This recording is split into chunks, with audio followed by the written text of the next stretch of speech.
I did a offensive line live stream on Saturday morning. I'll be doing live streams every Saturday morning on specific topics or concepts that the Ravens run. Typically offensively, in this case, Saturday morning we did one on the Ravens offensive line. Looked at the relative inconsistencies that the Ravens offensive line has had in the preseason and three preseason games. Of course, we know Morgan Moses hasn't played one snap. Obviously, Kevin Zeitler has not either. Tyler Linderbaum's only played, I think, 2 or 3 possessions, and Ronnie Stanley hasn't played at all either. So 4/5 of the offensive line, the projected starting lineup for the offensive line, hasn't played at all. So it doesn't surprise me that the offensive line looked inconsistent. I decided to do a standalone video about Ronnie Stanley because what happened in our live stream was we looked at the preseason film. We looked at the preseason end zone angle film, and we saw some inconsistencies, like I mentioned. And then in the middle of all that, we looked at probably 10 or 12 plays from Ronnie Stanley in 2019 and 2020. It was shocking. The level of athleticism comparatively is just off the charts. So I'm going to do a standalone video because I like to produce content, and sometimes people don't want to sit through an entire live stream that lasts usually an hour and 15 minutes. So Ronnie Stanley is going to be pointed out pre-snap in pretty much each of these situations. Forgive me if you've got a little bit of background noise in the back. I've got a fan going to try to cool my laptop off. But you're going to get the end zone angle. And first of all, it's a big hit here by the safety, which I think is Tyrann Mathieu, but I could be wrong. Right up here. The film resolution is not great. It's like probably 540, so my apologies. End zone angle. Ronnie Stanley's at left tackle. Sweep by Duvernay. And we're getting a nice job by, I think, Boyle. And Boyle's taking and chipping the D end. And then he's going to work his way up to the linebacker level. And that helps Ronnie Stanley out, don't get me wrong. It does help him. But watch the foot speed that he has. The quickness to get out here. It's elite at that time. Do you think we're going to get 80% of Ronnie Stanley? Do you think we're going to get 90%, 95%? Let me know what you think in the comments section. I think if we get anything approaching this level of play, it absolutely revolutionizes our team, our entire team. If we get this caliber of left tackle play, that will be a huge boost for our offense and our whole team. All right, speed option play. So speed option, just so you know, we're going to be optioning off of 49, who's like a hybrid safety linebacker, I think, for them for years. He's off screen.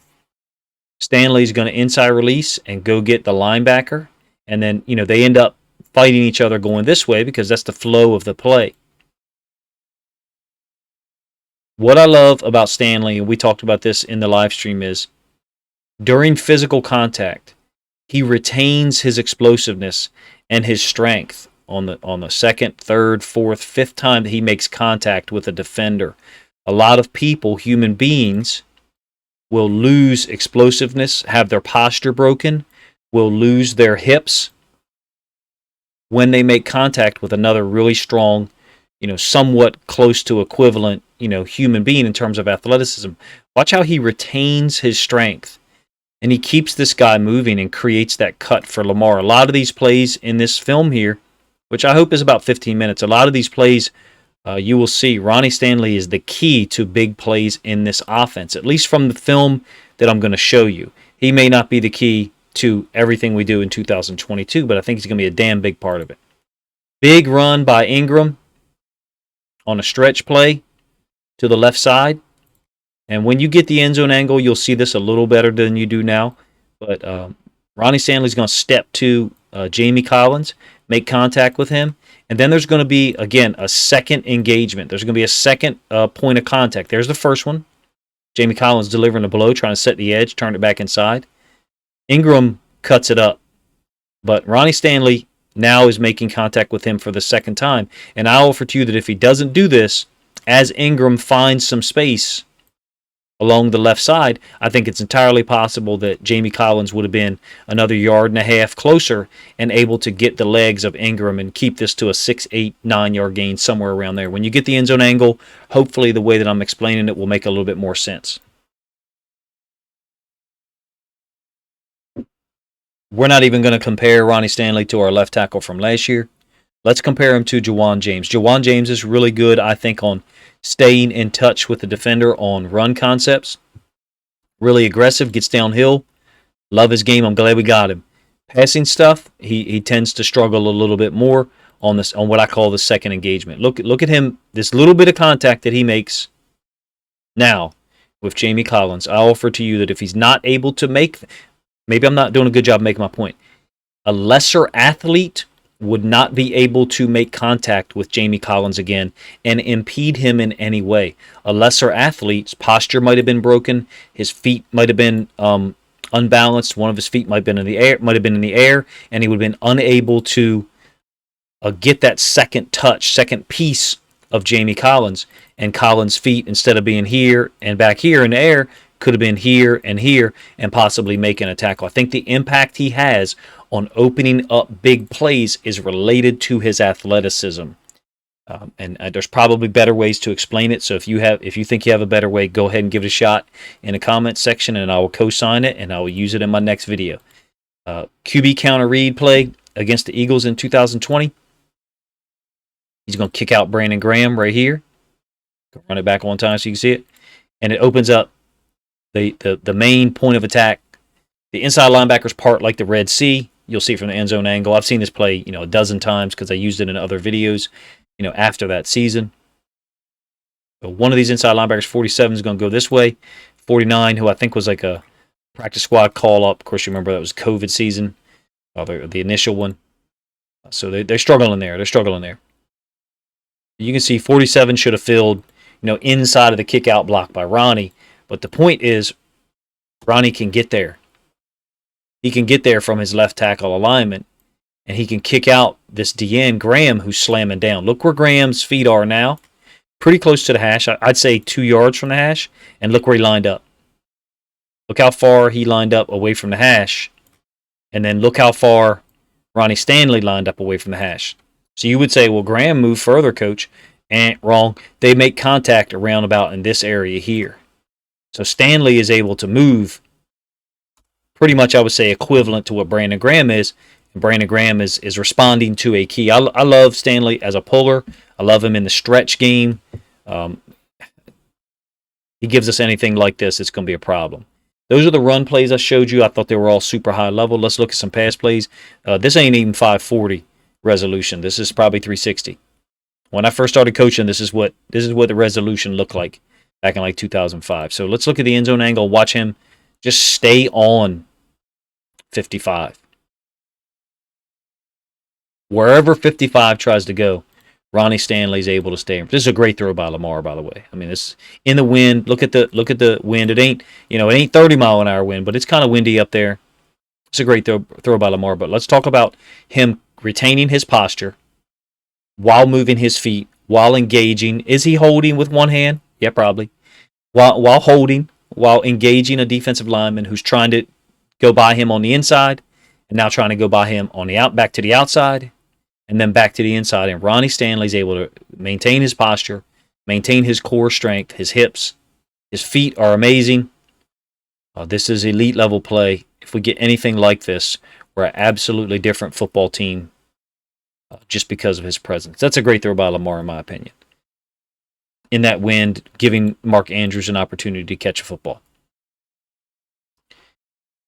Pass pro against a left side D end against the Browns. Going to try to get to the end zone angle. I don't want this video to be too long, to be honest with you.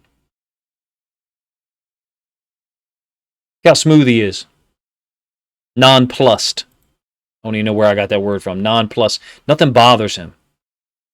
He's seen all this before. Guy tries to long arm him. Ball's out quick.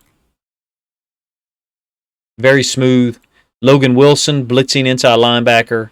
Off the edge, 2020, Logan Wilson, of course, is a different player than he was then. And we know Josh Bynes played for them in 2020, so Wilson didn't get a ton of reps. When you get the end zone angle, you'll see how easy this is for Stanley to deal with a guy like this. By the way, that's Patrick McCarry at right guard. It's like, where's Waldo? Where's McCarry?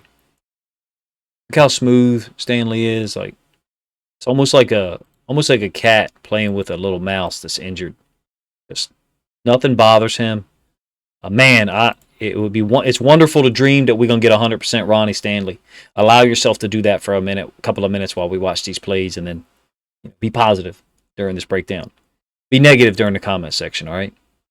Again, that Bills game 2019 that we almost blew because of real bad coverage situations called by our defense coordinator. But let's watch. Again, he's going up against 55, and this time McCarry's at center, and Bozeman's at left guard. Hughes, I think, is the DN, tries to frame him up, tries to long arm him, and Stanley does the right thing. He's got a control of his elbow with his outside arm, inside arm, excuse me, and then his outside arm, he's long arming him to keep him away.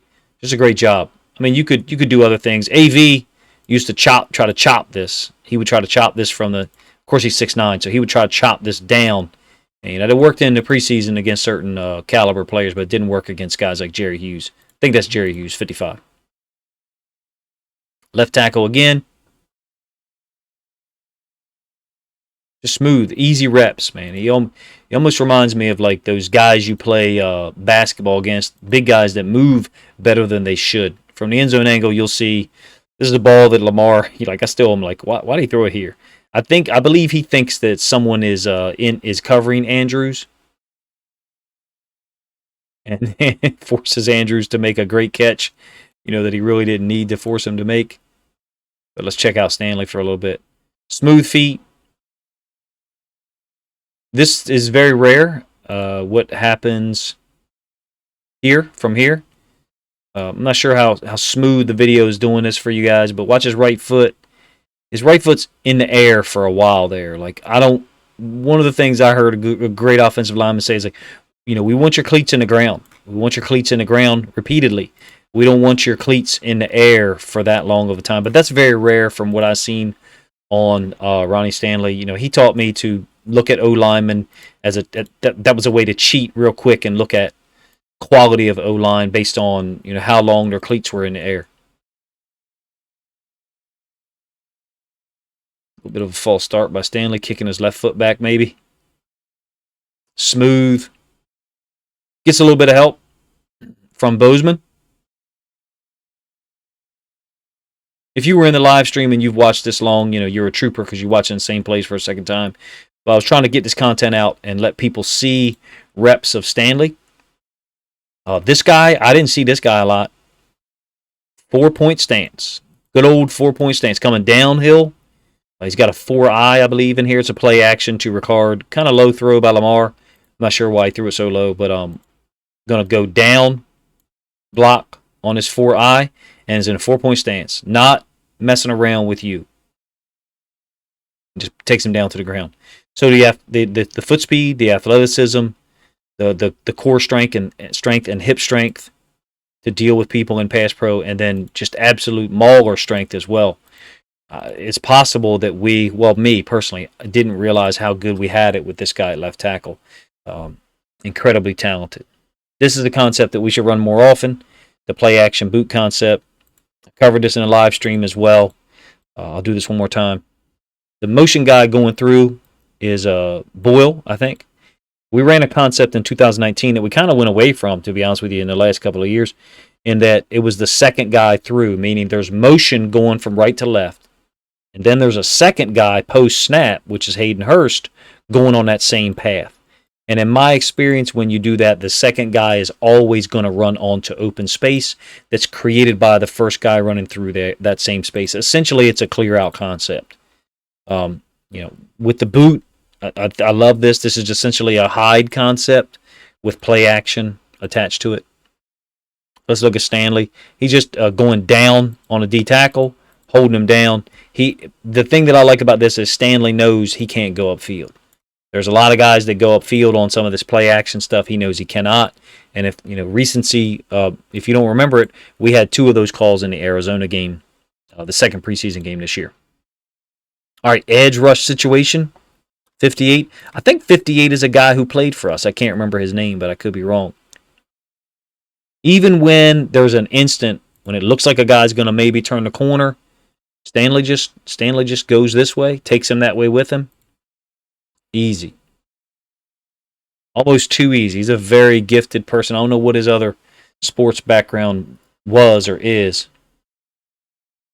Crosses his feet here, which you don't like, but it doesn't really matter in this case.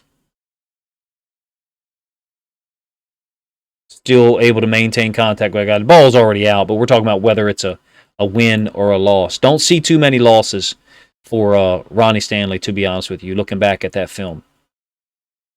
You almost get one here when you get the end zone angle. You'll see ball's out. It's a cool concept. I actually talked about this concept in a video after the Arizona game. It triggered a couple people because I said, the Ravens run this same concept, and some people didn't like that. Like I'm defending Greg Roman. I'm just pointing out it's the same play. When we get the end zone angle, you'll see that Ronnie Stanley, this is the only one that I have out of 17 plays I originally had where it was 17 pass pro situations where, in any way, shape, or form is he possibly getting beat. I actually kind of like what he's doing, though, with his hands. Gets the hand out first, lets the guy do his move, and then tries to... So I think he's trying to bait the guy out. He just wasn't ready for that explosive hand movement here. He wasn't ready to be pulled down like that. The guy won this rep, if you ask me, even though the ball's out, and it's a huge completion for us. Final thoughts. Is he going to play in week 1? No idea.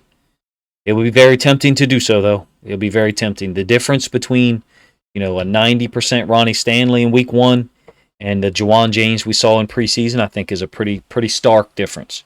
And I like Juwan James. I thought it was a great pickup by us to grab him and secure him last year when he hadn't played football since 2018. A guy with a high floor, maybe low ceiling. But pass pro, if you were to watch Juwan James in the preseason this year compared to this film that I just showed you, it's a huge difference. I hope we have him ready for week 1, but I'm also wondering, if he really just came back out to practice starting, this Monday, I guess, the first day back, how ready is he going to be by September 11th? Because that's 13 days, 14 days, maybe, if I did my math right.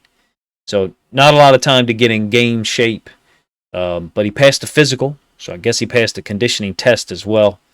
Would love to see him out there week 1 against the Jets, but would also understand if we held him out of that situation and then made him active for week 2. Let me know what you guys think of the film I showed you, what my breakdown. I tried to do a little bit of technical stuff for the offensive line and just some things that I've been taught to look for. Never been an O-line coach myself, but obviously had to evaluate it when we were looking at offensive linemen to attack in the pass game, because in passing situations, at least the level that I coached at, we looked at matchups. We said, okay, we want our best guy matched up against the left guard. So in passing situations, we just moved our best guy to a 3 technique to our right or in between the left guard and left tackle. We would look at matchups, and Ronnie Stanley would have been a guy we would look at and say, we're not messing with him because he has the entire package. Hopefully he's still got it. Hopefully he's got 90% of it, and we're going to be in great shape to start the season and hopefully make a deep run in the playoffs. Let me know what you think of my breakdown and Ronnie Stanley's return. I know everybody's excited about it. I thought I'd show some film and try to get some content out there for people to watch. Appreciate you guys checking out the video.